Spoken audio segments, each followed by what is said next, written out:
তো এখানে দেখো হঠাৎ দিদি চোখগুলো বড় বড় করে সে কেমনভাবে সেই সাপের মতো ফোঁসফোঁসের মতো এদিক সেদিক করে তাকাচ্ছিলো। আমি তো জীবনে মানে এতদিন বড় হয়েছি দিদির সাথে খেলে ধুলে, মানে অনেকটাই বড়, মানে তাও দেখেছি তো ছোটোবেলা থেকে, এরকম রূপ আমি কোনোদিনও দেখিনি এইভাবে এরকম করতে। তারপর আমি দিদিকে আবার জিজ্ঞাসা করলাম যে তুই কি সকাল থেকে খালি পেটে ছিলি? বলছে না, মানে আমার যেটা বিজ্ঞানসম্মতভাবে বলে যে খালি পেটে থাকলে মাথাটা ঘোরায় বা একটা হয়, আমার তো এতে কোনো ব্যাখ্যা নেই, আমি তো কিছু খুঁজে পাইনি, পুরো ঠাকুরই মনে হচ্ছে, পুরো যা হচ্ছে। তোমাদের যদি কিছু মনে হয় অবশ্যই কমেন্টে জানিও।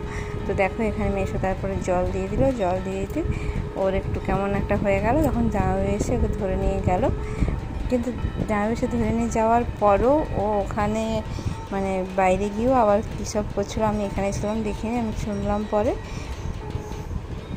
তো তারপরে মেশো যেই ডালটা কাটা হবে ওই ডালটায় 3টা চোট দিয়ে দিল, তারপর ডালটা কাটা হলো বেল গাছটা।